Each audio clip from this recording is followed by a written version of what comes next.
You weren't created just to survive. You were born to overcome, to transform, to lead. And if you've been stuck in cycles, silent battles, spiritual warfare, or hidden wounds, it's time to break free. From Survival to Significance is the podcast for people like us, healed, called, and finally ready to walk in what God always intended. Because survival was just the beginning. Significance is your next chapter. Well, good morning, everyone. We're going to give just a few more moments for everyone to get in, to get into the live stream this morning. Well, I want to welcome you to the Morning Cup. I'm your host, Lady Sherry Likes. And listen, y'all, we've been in this series from survival to significance. We've been talking about what's raw and what's real because let's face it, we've all been in survival mode at one time or another. I mean, yeah, at some point or another, life has probably pushed you into survival mode. And whether you recognize it or not, that's why in episode 1 of this series, we talked about recognizing the signs that you're stuck in survival mode. Because you can be in survival mode and not really even know it, not even really know it. In episode 2, we talked about when survival becomes a cycle. And that's when you get stuck in survival mode. You develop a routine. It becomes your norm. Your normal. It's normal to you, but this is your way of functioning. This is your way of living. This is your way of existing. So what does it look like when survival becomes a cycle? Have you identified it? Have you identified the patterns in your own life that helps you to understand that this is a cycle? God did not create me to live like this. This is not my portion. This is too stressful. This is too much pressure. This is me trying to make my own way and not the way God created me to live. Because the scripture says that the earth is the Lord and the fullness thereof, the world and they that dwell therein. So whatever I need, God has it. Whatever you need, God has it. So listen, in this last episode, we're still talking about what's real and what's raw. Okay. We're still talking about survival. It's not just a phrase, it's a cycle that can become your pattern. And if it goes unchecked for too long, it can actually become your prison. It means you get locked into doing it your way. You get locked into your way of thinking. You get locked into this is the only way you can do it. So then it becomes your way of thinking. So then you find yourself locked in a prison of the thoughts of your own mind because it becomes then only the way that you see it. And it's like that because it has become a cycle. It's become a pattern. And now you find yourself in a prison. But listen, you're not doomed to repeat what hurt you. And whether we want to admit this or not, many times we end up in a survival mode because we are running from the hurt, we're running from the wounds, we're running from the failures, we're running from the embarrassment, we're running from I don't have it all together. There's something in our lives that puts us in survival mode because God, what happens when you're just vulnerable? And everything isn't everything. Everything isn't everything the way that you profess it to be, And so what we do as a coping mechanism is we go into what we call survival mode, but you're not bound You're not bound to the past choices of your generations. You're not bound to that. I don't care if it was your great grandmama, your grandmama, your mama.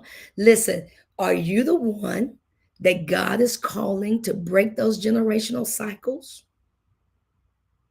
Not just for you, but for your children, for your posterity, and for your legacy.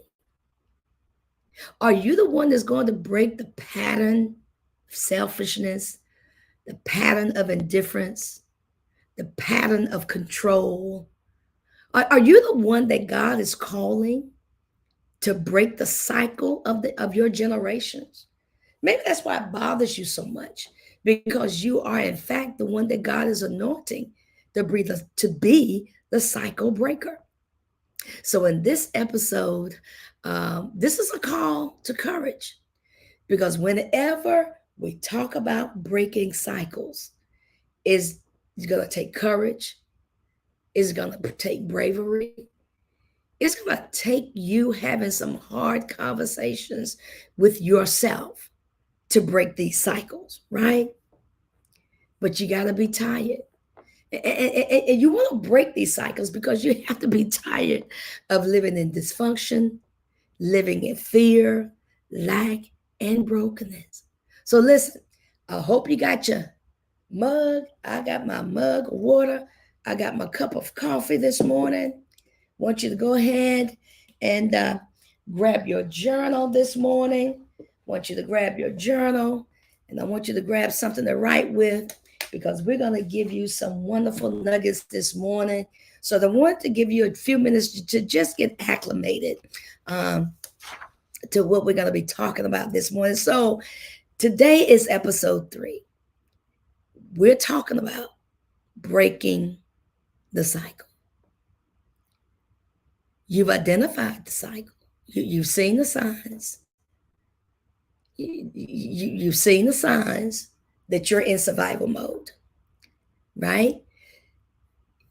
You understand now that you are in a cycle of survival. So whenever anything happens in your life, this is your default. We go back, we default back to that cycle of survival, don't we? Yeah. But today I am calling you to take a courageous stand to break the cycles of your generation. Because it's this one simple thing. You were not called to repeat cycles. You just weren't called to it. You were not called to repeat cycles. You just weren't.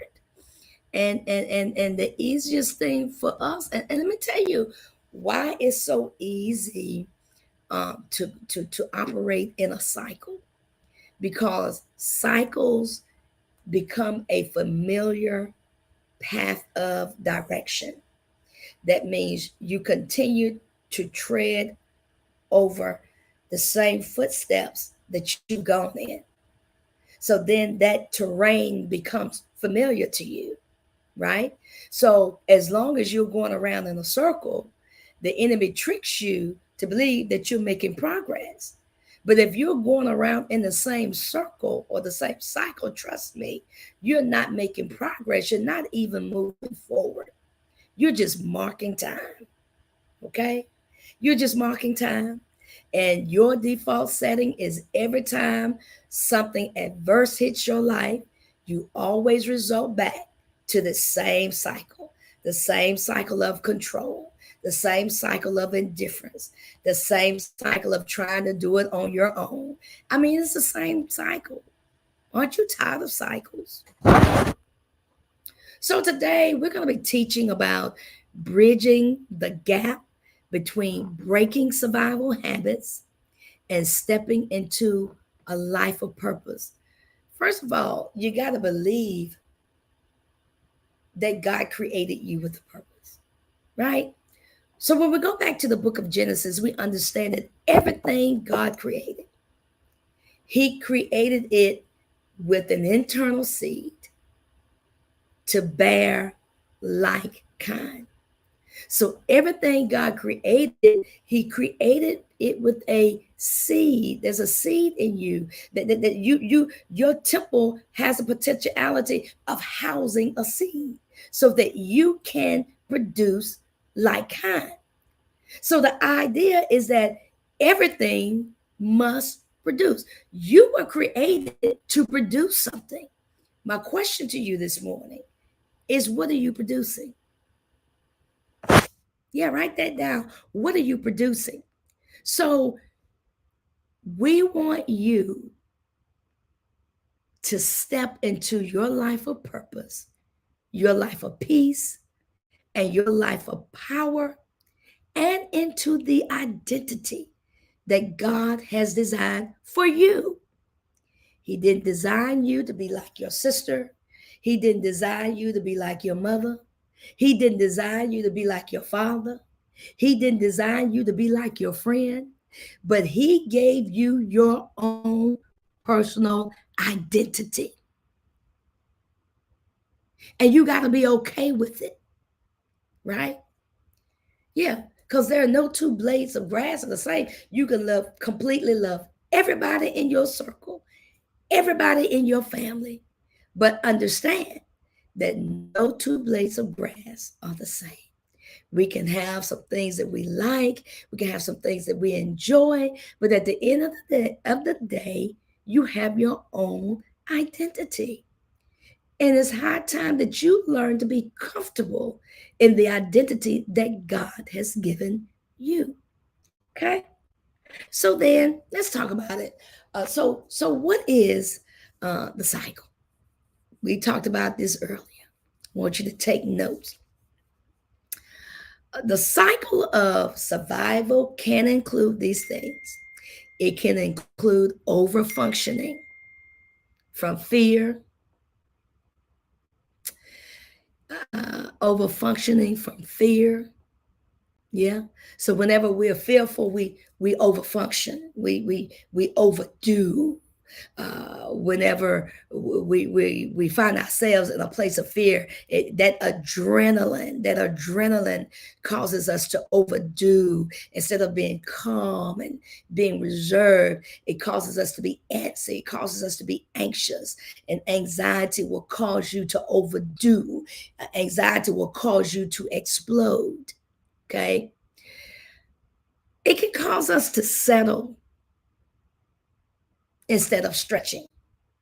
So whenever survival mode hits you, you settle in places where you should be stretching and or expanding.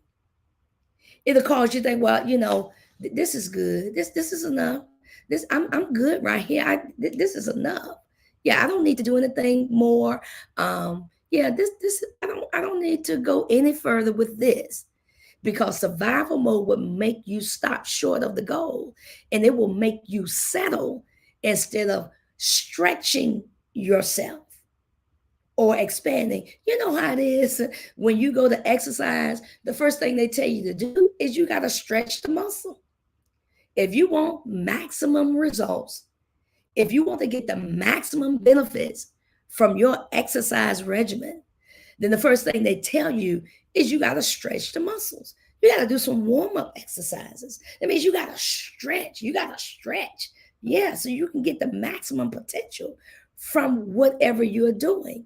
And so many times we don't get the maximum result is because we become too afraid of stretching or expanding for fear. Check this out. For fear sometimes of disapproval. Yeah, we feel people gonna say, "Oh, you doing too much. You just trying to be too big. You just trying to outdo everybody." No, oh, stretch. I'm giving you permission today to stretch and expand. Do both. Do both. Yeah, because see, if you don't do that, then you shortchange the ingenuity that God has placed on the inside of you. Don't dumb down because somebody's afraid of your light. Don't dumb down. Don't be afraid to package what God has given you. He gave that to you. It's okay. And anything that God gives you, there's a place for it. Trust me. There's a place. So the cycle of survival, it causes us to be guarded instead of growing. So here's the thing. When we're in survival mode, you get hurt, you get betrayed. The first thing we do is we become guarded. Oh, nobody's going to hurt me like that again. I'm not going to trust anybody else. I'm not going to take another risk because I'm not going to let you hurt me. That's what we call being guarded. But how many of you know you can't go through life being guarded? Because as much as you risk or fear being hurt or betrayed, you also risk not receiving what's forthcoming. Because isn't that what life is all about anyway? It's about taking risk on people. People are human. They're going to hurt you, just like you, sir, you, ma'am, as wonderful as you think you are. You have hurt people and you are going to hurt people. Sometimes it just happens. Nobody plans to hurt people. Sometimes it's just the side effect of living life. And we all are going to hurt people. We all are going to disappoint people. And guess what? We're also going to experience the other side. We're going to be hurt and we're going to be disappointed. So when you become guarded, you block things from coming in as well. Okay? So just as long as you know that, you can be guarded. But just remember, you're also blocking things from coming in. You're blocking things from going out. So just as long as you understand that that's what being guarded does. And it keeps you from growing. You can't be guarded and still growing at the same time. Because anything in life that makes you grow, you got to take a risk. Even in a business venture. If you're going to grow your business, guess what? You have to implement new technology. You have to implement new things. You have to implement new strategies, new ideas. Because if you're going to expand, you must take risk. Yes, you can't grow without it. So if you're guarded, I can guarantee you, you're marking time in a cycle. Because at best, that's all you can do. Because nothing is going out, nothing is coming in. You're guarded. Okay? So repeating what God said, release. So now I got a problem with y'all. Can I tell you what my problem is? Can I tell you? Okay. I got a problem with people who say, God told me to release it. But then you continually go back to it. So, did God tell you release it? Because anything God tells you to release, you don't keep repeating. You don't even make mention of it. If you're delivered, yeah. Our testimonies, I believe, sometimes are for certain persons or certain audiences that God will allow us to minister to. But if you keep rehearsing it, then, ma'am, you haven't released it. Okay? And the thing that gets me is we keep rehearsing the same thing over and over as if this is the only thing traumatic that has ever happened in your life. Just think back. This is not the only place you've been hurt. This is not the only place you've been disappointed. Just look back. Right? Yeah. And this is a good one. When you are saying yes out of obligation and not obedience, when we become yes people, not necessarily because God told us, it's out of obligation rather than obedience. So I just wanted to put that there. Take your notes and you can go back and kind of look at that, to see, are you still there or have you in fact moved on? Because let me put this on the screen. Let me see if I can put this on the screen. Cycles are broken. Let's see if I can put this on my ticker this morning. Cycles are broken.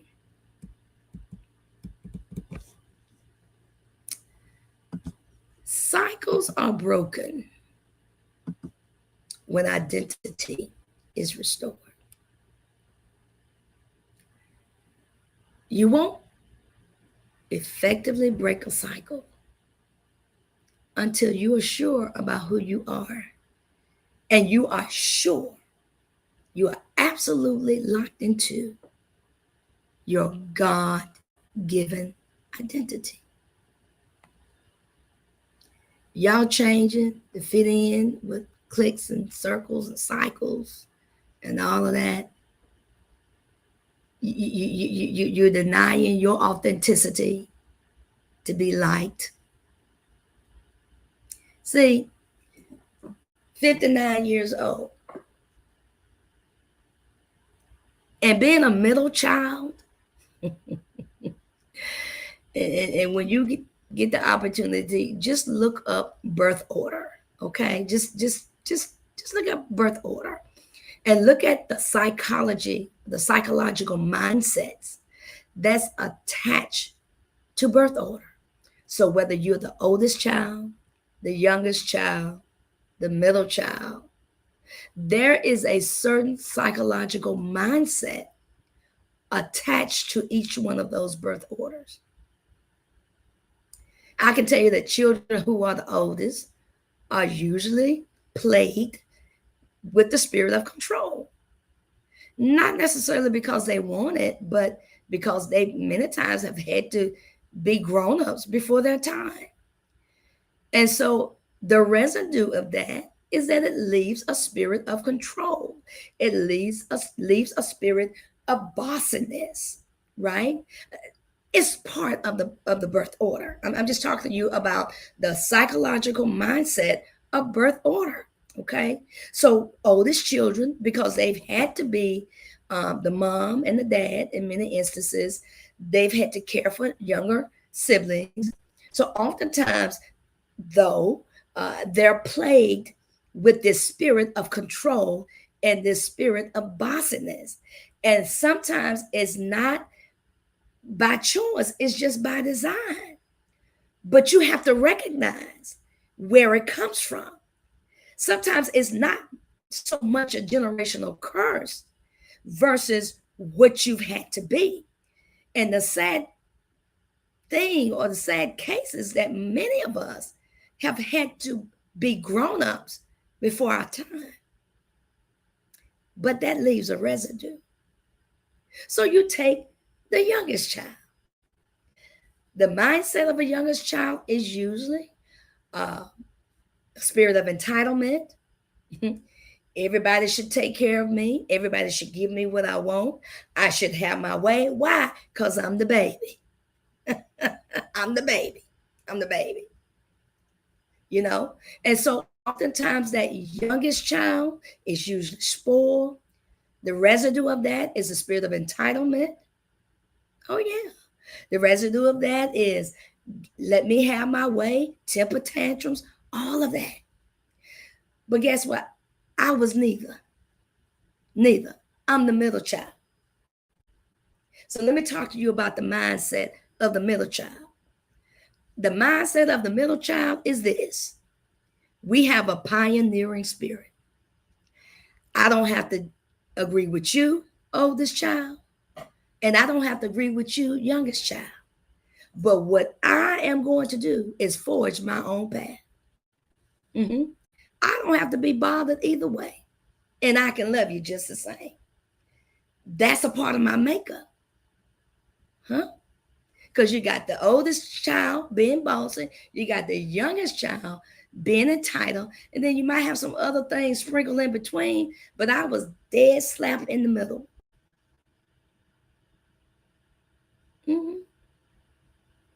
So I just wanted y'all to understand a little bit about me, just middle child. So you understand this is why I'm more prone to create I'm more prone to initiate things. I'm more prone to pioneer places. No fear, no fear, no fear. That's a part of my psychological mindset. And if you want to know you, study yours. And we know that, through the Holy Ghost, we have the power, we have the power to renew ourselves day by day. The spirit man is instantly reborn, but the soul of man has to be renewed day by day. And so then essentially what we do is we work day by day to break those things off of us if we need it, if we need to. Because some of these things y'all got, you trying to kill, you're going to kill what you need to move into your future. You're going to show up in your future without the skill set you need because you killing everything in you that somebody told you wasn't good. You better make sure and check with God because there's a future coming. And some of these things you got, you're going to need it in order to survive in your future. All right? So make sure you're not killing in your children what they're going to need to move into their next. Okay? So cycles are broken when identity is restored. So we talked about some things that keep us stuck, unhealed soul wounds. When you have unhealed wounds, you begin to see everything through the lens of hurt. What do you mean? You see the lens of who didn't speak to you, who didn't respond to you, who hurt you, who betrayed you, who lied on you. Like your whole personalities, you begin to see everything through the lens of your hurt. That's probably something you want to check, being it that you probably have hurt some people. So when you've hurt some people, that gives you a different perspective and it causes you to have compassion. False identity can keep you stuck. You believe you're still the struggler. You believe you still the hustler. you know, you believe all of that. God didn't create you to struggle, although you may find yourself in a struggle. And usually that may be because of some choices and decisions we've made. Let's be honest. Sometimes you find yourself in a hustle, making ends meet, hustle, do whatever. But God didn't create you for that either. Because everything, the cattle on 1,000 hills, belong to him. So that says to me that everything I need, God has it. I just need to seek him for the strategy. Familiarity. You stay where it feels known, even if it's unhealthy. That's that thing about the cycle, the circle. We keep going around in that circle because it's familiar. Even though we're not going forward, even though we're marking time, even though we know we're treading over the same footsteps, we will continue to do that, even though we know it's unhealthy. The fear of responsibility.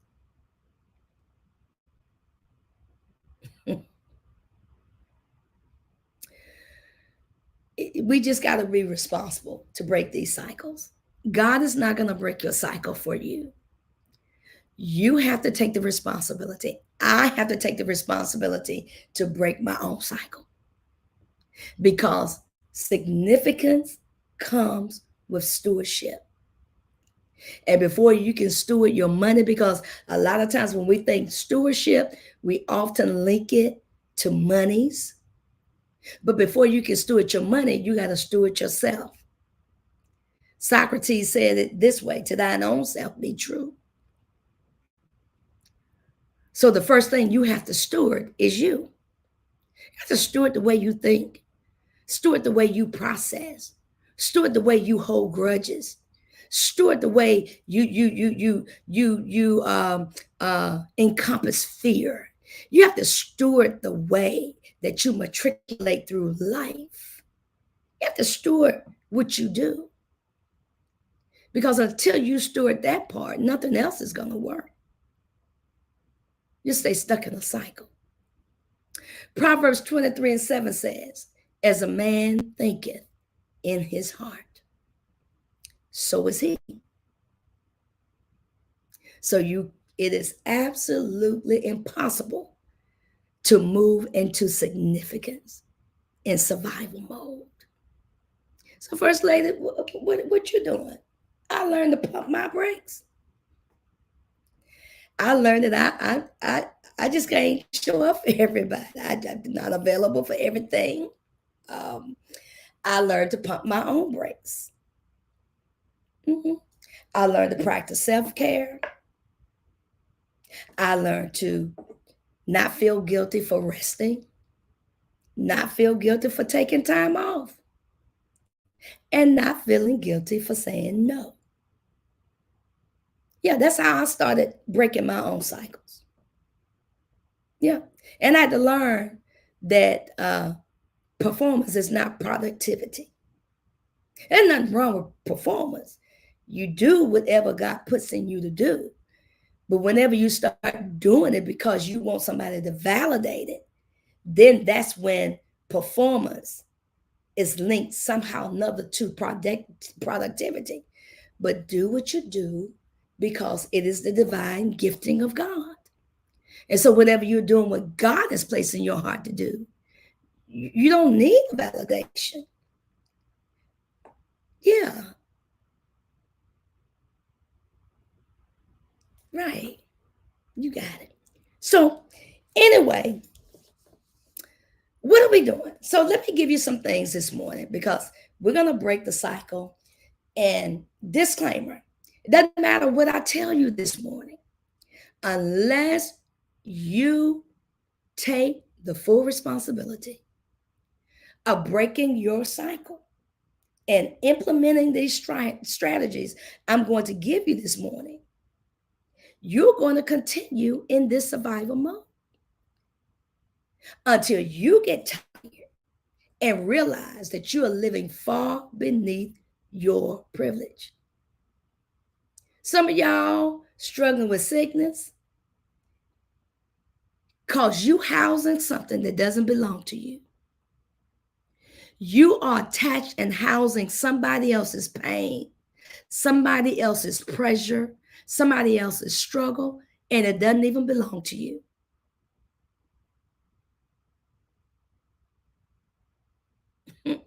You got to learn how to hear people without embedding that stuff in you. Because, see, you're going to become sick as a default, sick as a bystander, because you are taking something into your heart, into your person, into your soul that's not yours. That's not your wound.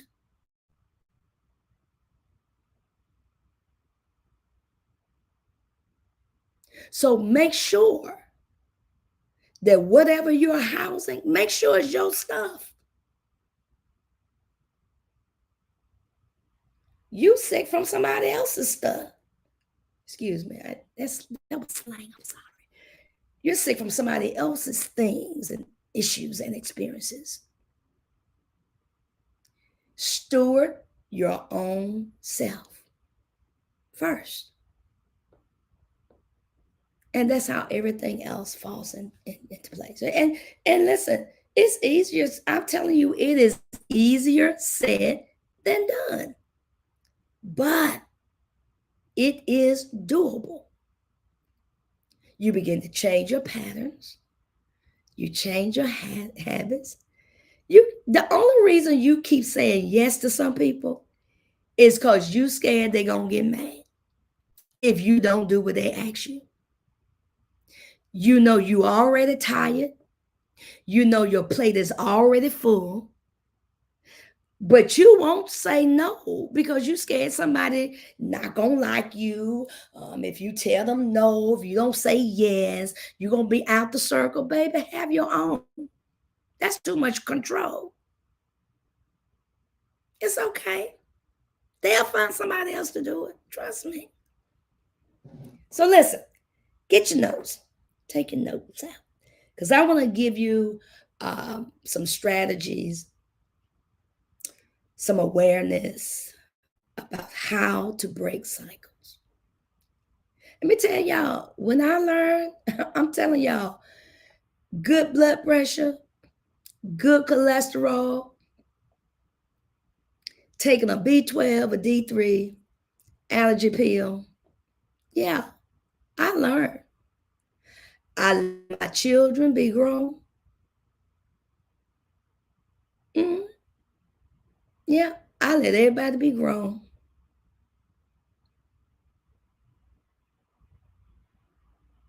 And I learned to put everybody in the hands of God, including myself.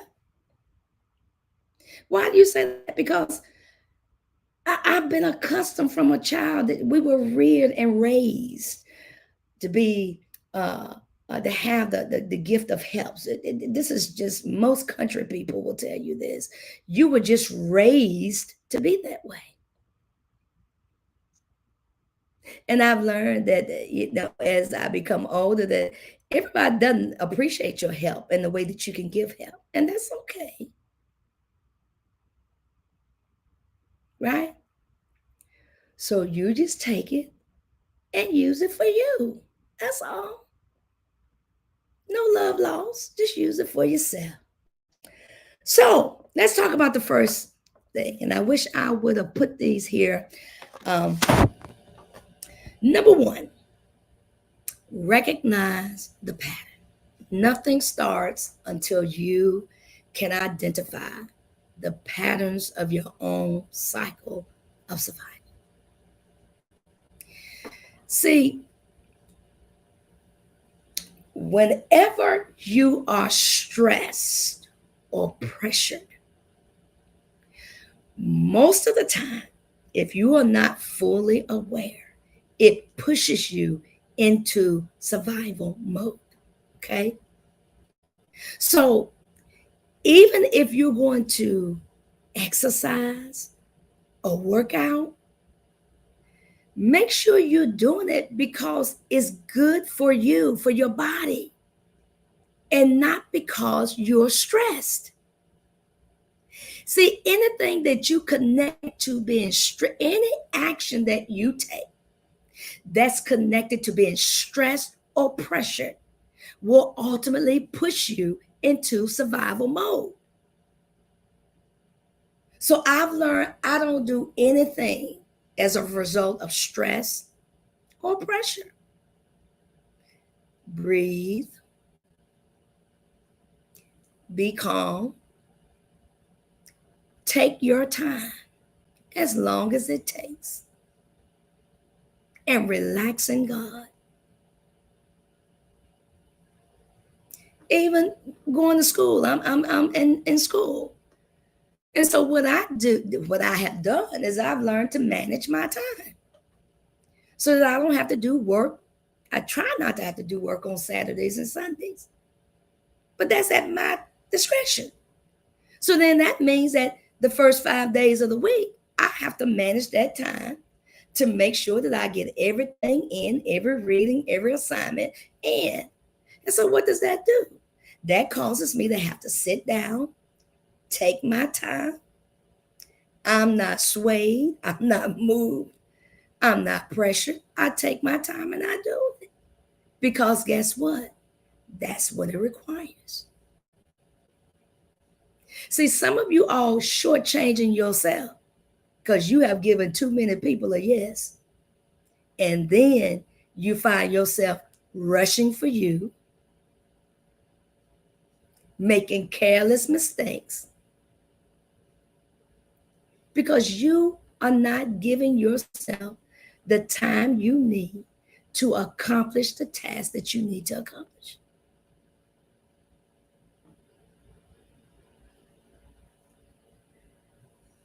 old proverb, hint to the wise is sufficient.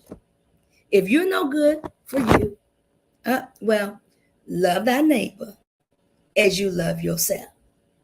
Until you can take time for yourself, everything outside of that becomes a performance. You just trying to buy somebody, or you just trying to be validated by somebody, because you really haven't learned to take time for yourself.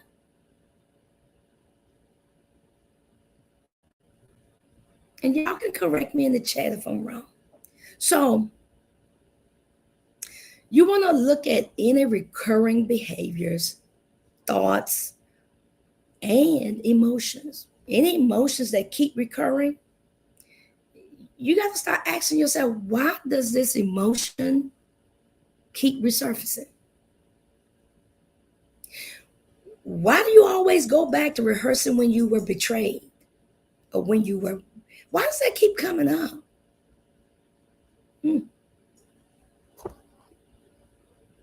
Sometimes you got to go back, and if you don't do this, maybe you don't know this, but sometimes you got to go back and look at where that cycle began. Is that your cycle? Or is this something you inherited? I mean, is this your own emotion? Or is it somebody else's? Was it from trauma? Or maybe conditioning? Conditioning. In psychology, we talk about different types of conditioning. You know how they do the experiment on the rats, and they put a, I don't want to say a noose, but maybe something like a leash around the well, not a leash. They put the cheese in a certain place, but whenever the rat gets to a certain place or go beyond a certain boundary, they experience some type of electrical shock, right? And so many times of being shocked, they just stop going after the cheese. That's called conditioning, right? So you get to a certain point, and whenever you get to a certain point, it gets uncomfortable. So you stop short of your goals. So is that why these patterns keep recurring in your life? You can't change what you won't confront. So it becomes our responsibility and where did this come from anyway? Why am I like this? What makes me like this? See, until you have those hard conversations and stop making excuses for them, yeah, you can't change what you won't confront. Number two, you have to change your mindset. It's got to change the way you think. Replace those old limiting, sabotaging beliefs that you have about yourself, and replace them with truths. And sometimes if you don't have your own truths, if you don't know how to build your own confidence, just go to the word. I'm the apple of God's eye. That's the truth. I'm above and not beneath. That's the truth. I'm the head and not the tail. That's the truth. It's called self-empowerment. You can use affirmations, use scriptures. You can even come to the morning cup, because I guarantee you, whatever we're talking about on the cup is going to be empowerment. It's going to be inspiring, because that's all I got. That's all I got for you. I'm going to give you strategies, positive strategies to move forward in life, because you got enough of that other stuff. That's what got you to where you were, being negative. Yeah, you got enough of that. Yeah. So you want to shift from survival thinking. We've talked about it. You want to shift from being reactive to being proactive and being intentional with what you do. Saying this hallmark scripture, Romans 12 and 2. Be ye transformed by the renewing of your mind. And because that is in the scripture, it is possible. Yeah, you can change your mindset. Yes, you can. How did you learn your ABCs and your 1, 2, 3s? How did you learn it? How did you learn it? When you were a child, somebody kept saying, say 1, 2, 3. You said 1, 2, 3. They kept saying, say 1, 2, 3. You said 1, 2, 3. Once you mastered that, they moved on to the next set. Say 4, 5, 6. You repeated what you heard. Right. Repetition. That's how you change your mindset. You keep repeating these positive things to yourselves.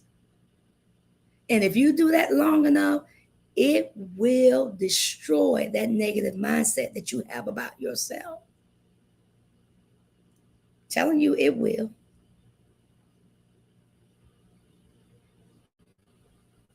Number 3 is speak the truth. Use your own voice to break silence and shame. Use your own voice. Tell your own testimony. Break the silence. Break the shame. Because a lot of times that's all it is shame. Fear of not being accepted, fear of being rejected. Mm-hmm. Yeah. Nobody has been as bad as I have. Oh, yeah. Mm-hmm. There's some people who are worse, sure. But the idea is learn to own your story. Every piece of it. Own it. Because it's yours. That's the only thing you got is your story. Own it. Sometimes it takes confessing what has been hidden to people you trust. To people you trust, people who won't betray your confidence, and people who know how to pray you through shame. Not people who expose your shame, but people who know how to pray you through shame. And then you want to rewrite your narrative, rewrite your own story.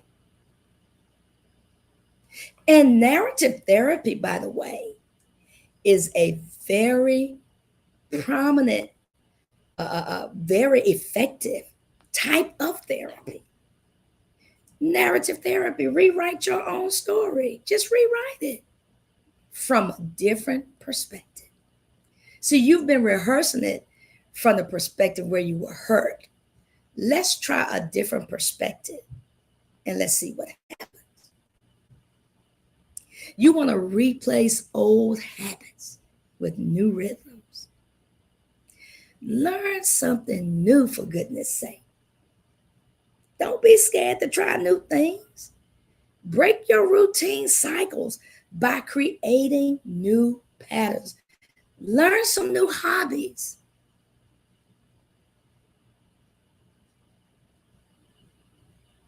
Meet some new friends.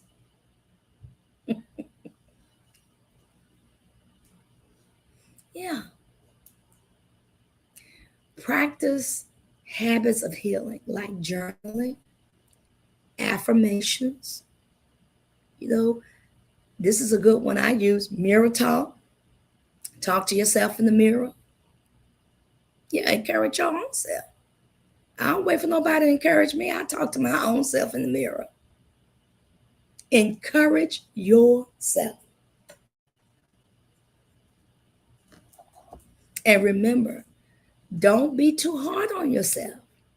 If you don't get it in the first week, second week, because healing is in your daily activities.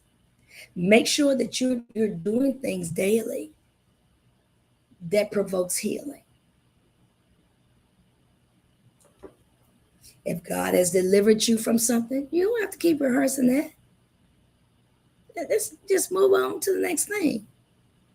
You just use that to minister to whomever God is going to bring into your atmosphere that share your testimony with.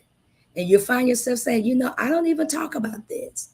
But the Lord is pricking me in my heart to share this piece of my testimony with you.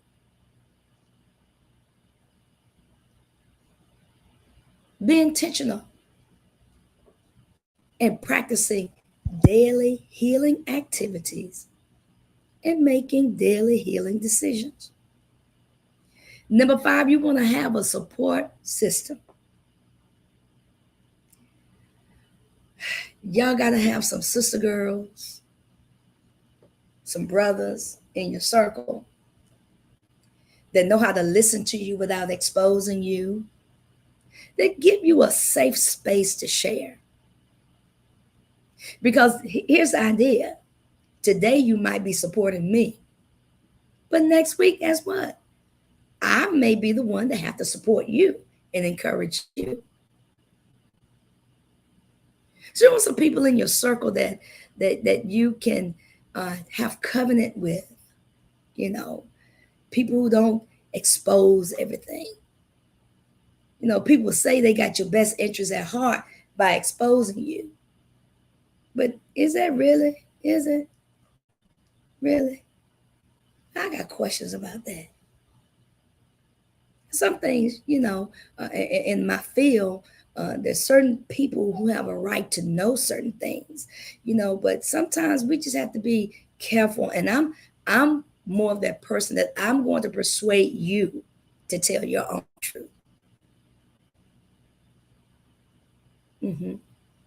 Because see, if your wounds are exposed by somebody other than you, do you know what is normally attached to that? A spirit of shame. But now, if I come to a place of maturity and I can expose my own wounds, then ultimately that brings me to a place of deliverance. These are just my thoughts. These are just my thoughts. You want to set healthy boundaries. Learn to say no. If it's something that you really can't do, be okay with saying no with no guilt. Maybe next time. I'm not available this time, but maybe next time. Check with me next time, and be able to say no and feel absolutely no guilt. Because trust me, when people tell you no, they don't feel guilt.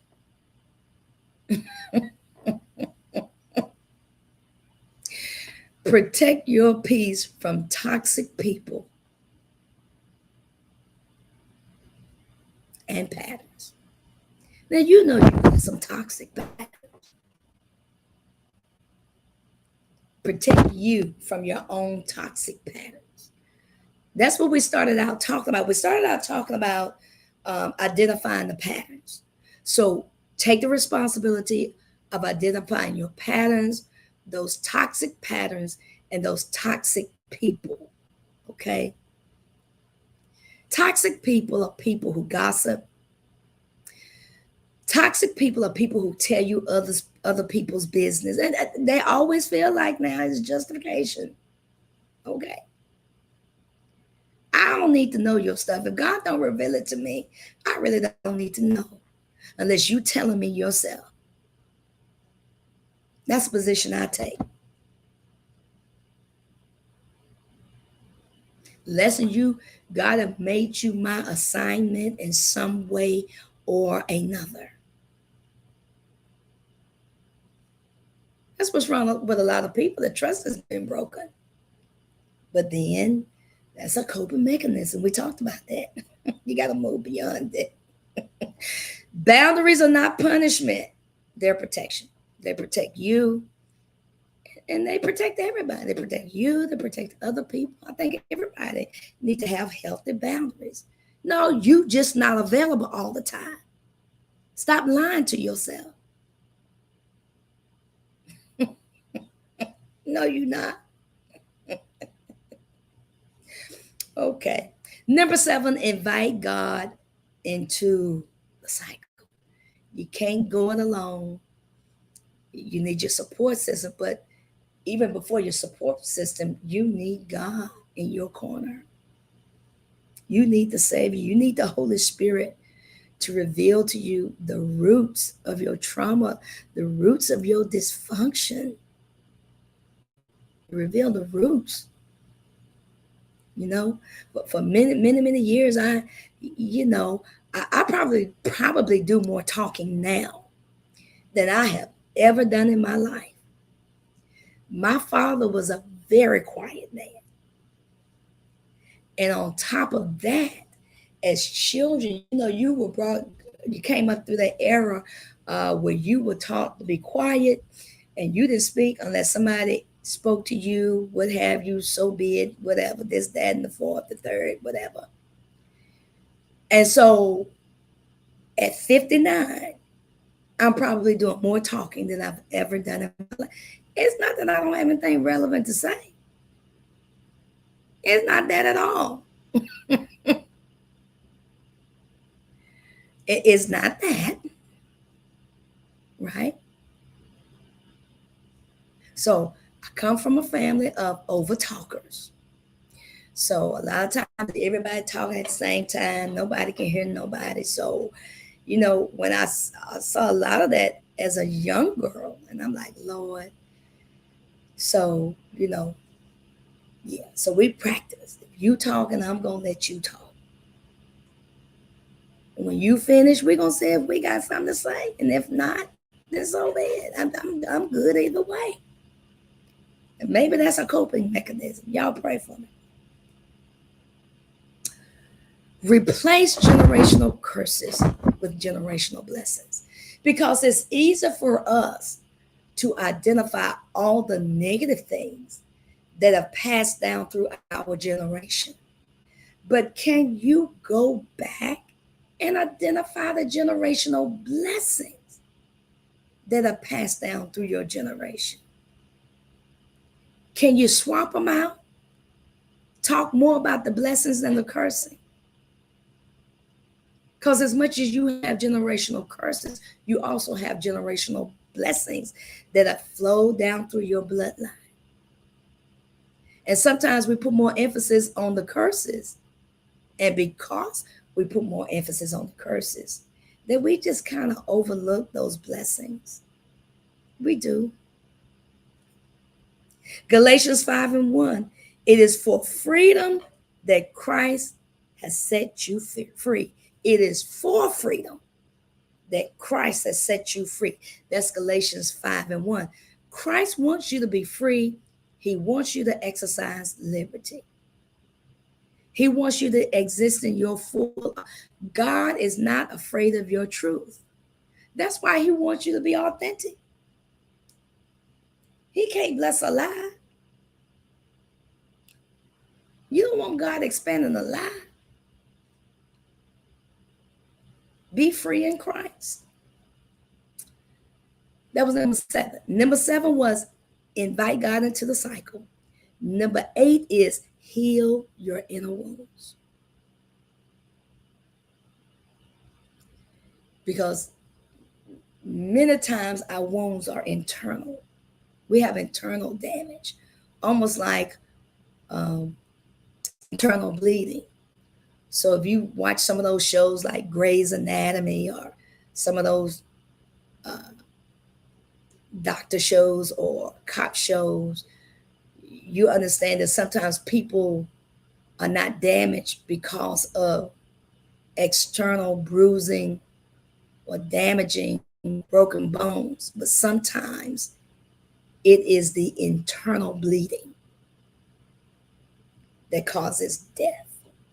So address your soul wounds, your rejection, your abandonment, your betrayal, your fear. You have to address it, but from a healthy perspective.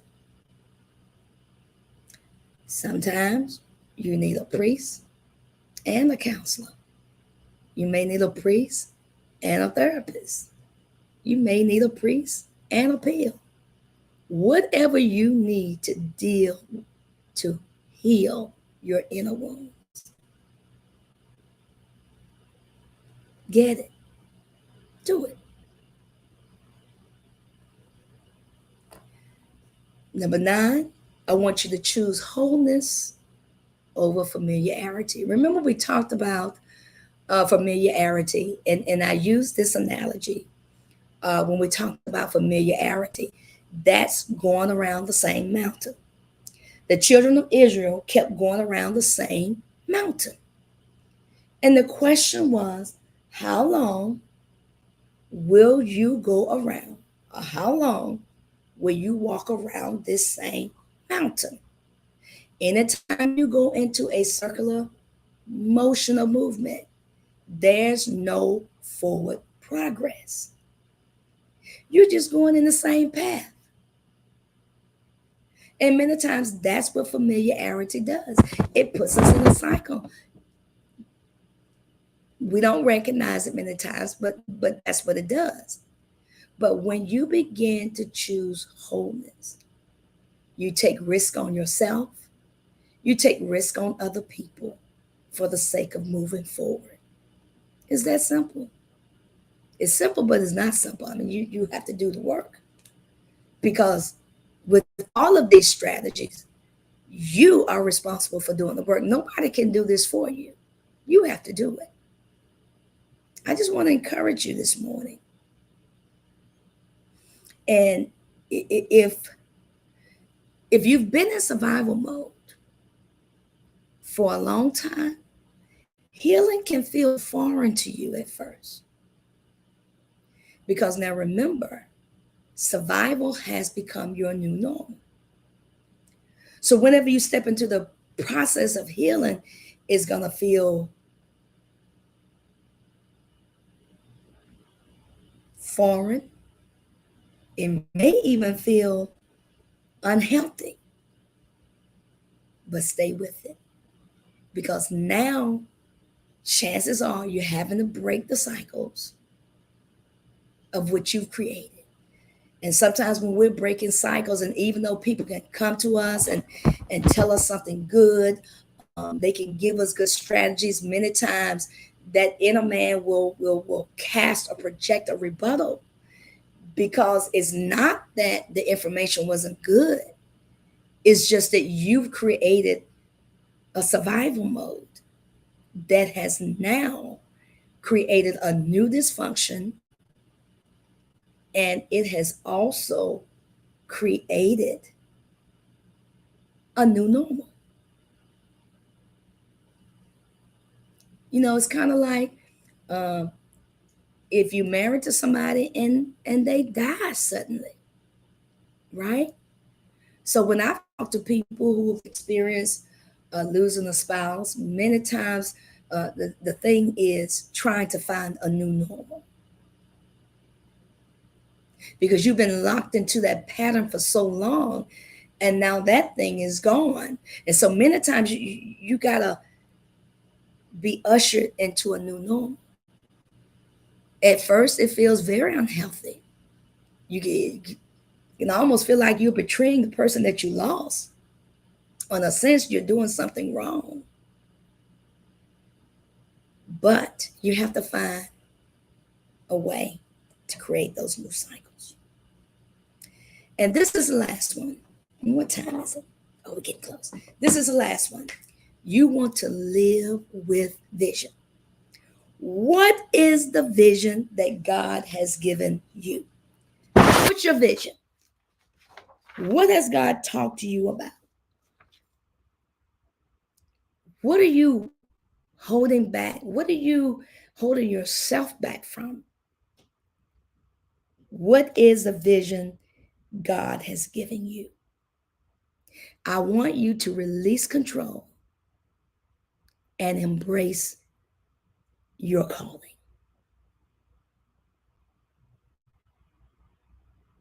So I want you to write this statement down. I'm going to give you a statement, and I want you to write it in your journal, and I want you to begin to say this to yourself every day.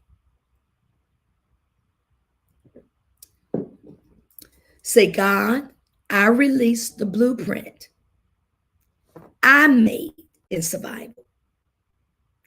and I surrender to your design for my significance.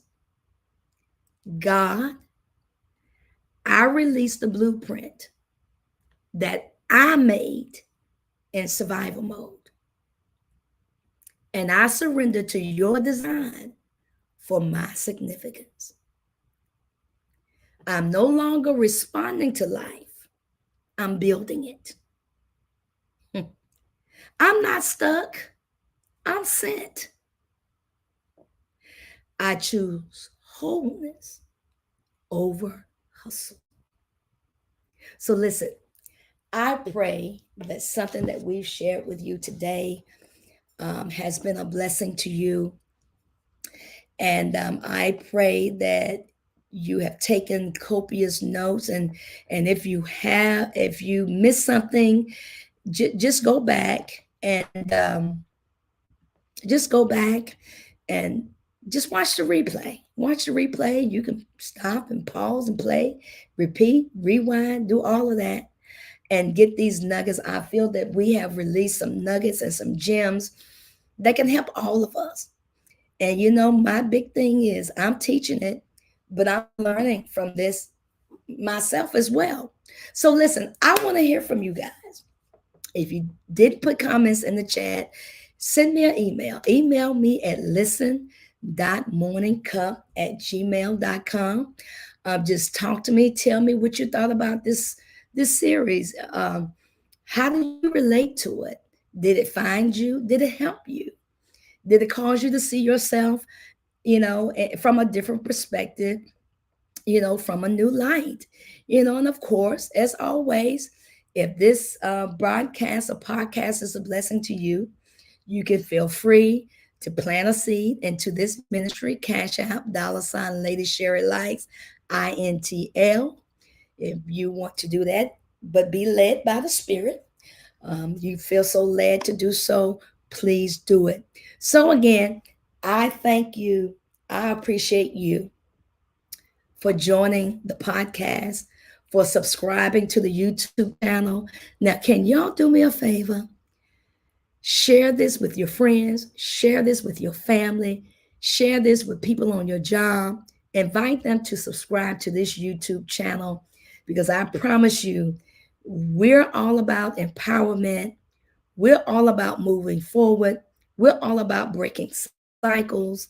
We're all about shifting into calling and becoming who God has authentically created us to be. So until next Wednesday, 6:30 a.m., I'll see you. Have an amazing week. God bless.